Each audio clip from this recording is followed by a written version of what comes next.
Hey everybody, welcome back to Video Game. So today we're going to get a fun and exciting episode for you guys this Friday because we're going to be doing an entire hardware overview of Konami's most fun board out there, the NWK-TR. This has Racing Jam Chapter 2, and Thrill Drive, three absolutely incredible arcade racing games that are rare as rare gets, and I've never actually done a hardware overview and teardown on the channel, even though I've talked about the games and the hardware every once in a while. That's what we're going to do today. Before we get too far involved though, do me a huge favor down below, hit like and subscribe and ring that notification bell, definitely helps us out. But honestly, I absolutely love Thrill Drive Racing Jam and Racing Jam Chapter 2, and annoyingly my Thrill Drive board still refuses to actually get past the security check. If you want to see another attempt at repairing that board, leave me a comment down below and maybe I'll make that video. But I absolutely love this hardware, even though I absolutely hate it. This is the type of stuff that if you're not yet into arcade collecting, this is not the place for you to start. If you can even find one of these boards, they are quite expensive, and more often than not, they are going to need some form of repair before they will actually work. I wouldn't call it delicate, it's just down to Konami's ridiculous security system and the fact that all three of these games handle their security completely differently in ways that don't even make any sense to the people that manufacture, would be my guess. But if we take a look at the actual NWK-TR here, it is a massive board. There are 4 different PCBs stacked on top of each other, and this is basically using 3DFX board in SLI mode. There's going to be 2 different GPU boards, we'll get to that in just a moment, but putting my hand over the board, this thing is probably the biggest arcade board I own. It is absolutely huge even out of its case. And right here, this security board is the make or break, love it or hate it moment for this hardware. There's 3 different variants, one for Racing Jam, one for Racing Jam Chapter 2, and one for Thrill Drive. They're all set up ever so slightly differently, and they all are backed by a real-time clock that has a lithium cell in it. Konami love these real-time clock chips with batteries that suicide, so much so that if you get into Konami collecting, you need to understand how to rework these, rewrite them, and get things booting again, because they're absolutely the bane of my existence. It's like the suicide battery on Capcom CPS2 stuff, except much less researched. So taking a look at my Thrill Drive board right here, you'll see that you have all of these different ROMs on board and a ton of space for other chips as well. None of the games use all the sockets, but this board was definitely built for expandability, using a PowerPC 403 CPU, and honestly for 1997 and 1998, this looks spectacular. This is pre-Dreamcast, it's post-Nintendo 64, PlayStation 1, and Saturn, so it looks incredible, and you'll see there we also have a Motorola 68000 doing some help with the lifting as well. So this here, you'll see the serial number on the side and the stickers. This basically gives you the region of the game, and this is important information because if you do need to reflash one of those batteries, you need to know the game code. If you don't have that, you're literally guessing in the dark, and you're going to have to burn about 15 different files to see what happens. On the sound side of things, it's one of those PCBs that actually isolates it out.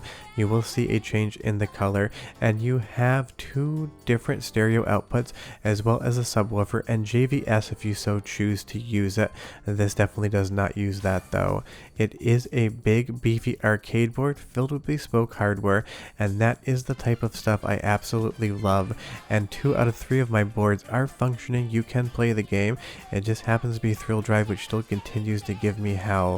But again, just look at all of these boards here. You're going to see dual VGA outs.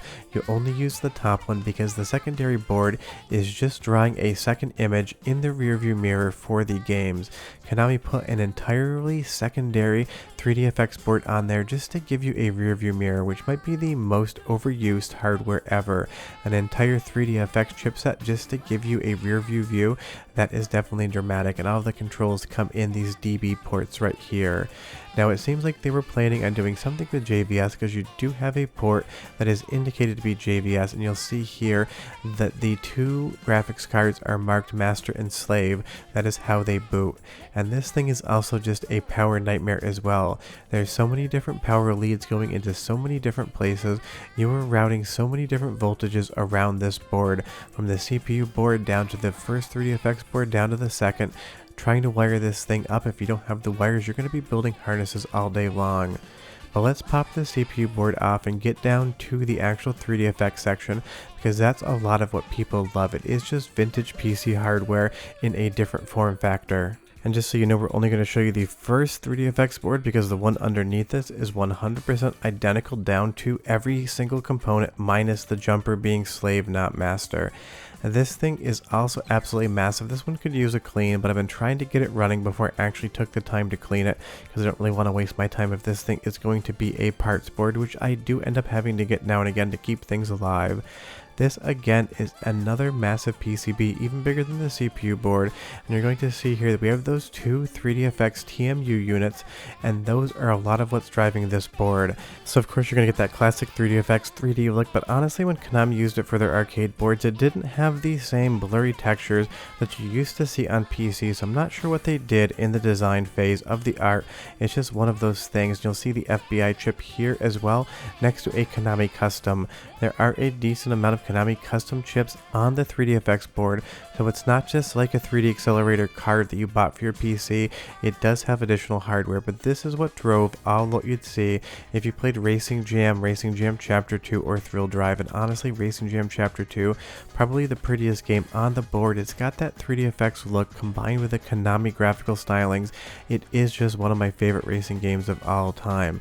So this is primarily what is driving the graphics, and in MAME emulation you don't get the rear view, and it seems like that second board isn't tied in, but you have two of these boards to draw two different screens at once. You're also going to have an analog devices digital signal processor, and the graphics ROMs are going to be in place on the 3DFX board as well. That way that they are connected directly, not trying to go through the CPU board. All of the program ROMs are going to be on the top board with that PowerPC CPU, and all of the graphics ROMs are going to be along with the 3DFX chips as well. But it is another massive board, and it does such a good job at actually drawing the graphics. This is MAME right here because my Thrill Drive board does not boot still, but you will see and get a sense of just how pretty this game is for late 97, early 1998. Bummer we don't get that rear view mirror though because of that secondary GPU board. And you'll see again there's more Konami customs over here, as well as some GAL chips and sockets, and a ton of other populated and unpopulated areas of the PCB. These boards are absolutely littered with a metric crap ton of chips, maybe some of the most I've ever seen on this era of arcade hardware. Konami over-engineered the hell out of this thing, and again it is just one of the biggest, most complex boards I've ever had to deal with, and that is why I do not recommend, if you want to buy these games and you're not yet into arcade collecting, do not start here. Take my word for it, they almost always need some sort of work, and they are a pain to deal with. And as we reassemble the stack here again, this is 4 different PCBs just to run one game, and that is an absolute mess. I would say the only other board that Konami ever made that's more complex than this would be the Cobra, which is basically a minefield of broken boards. If you can even find one, I can guarantee you it is not working. Those things break like I change underwear in August, that is to say 3 times a day probably. And as we take a look here again, that's just the type of hardware that I gravitate towards. It's weird, it uses a PowerPC processor, it's got fun 3D on board, and it has a little bit of a work process involved to try to actually make it do anything. But these network boards just drive me absolutely insane. Konami basically took security and did 3 different things across the entire board. Racing Jam Chapter 2 completely ignores its own security. You can get that to boot on basically anything. But some games like Thrill Drive just continue to haunt me. And again, if you want to see a repair attempt video on this, leave me a comment down below. I've been thinking about shooting it, but they are very complicated processes indeed. But this again is just that era where arcade manufacturers were trying to mix arcade hardware along with PC hardware to get a better result than you could play on home consoles. They 100% succeeded at that, and all of these games can be networked as well, so you can have 4-player cabinets side by side by side by side. This is my Racing Jam right here. It wakes up perfectly fine, and I love that they say awaking it, not wakening it. It is some fun mistranslation in there, and once you get into the game, it just tries to check the steering wheel, and then, pun very much intended, you are off to the races. Clearly I don't have a steering wheel attached right now, that is in the other room, but I will probably do a real hardware capture of Racing Jam and Racing Jam Chapter 2 in 4K for the channel if you guys are interested, because Racing Jam is another awesome game. I would say that Thrill Drive is the best of the 3 games on this platform, and of course it's the only of my 3 boards that I can't get to work. the logic on that is not lost to me. It is pretty hilarious.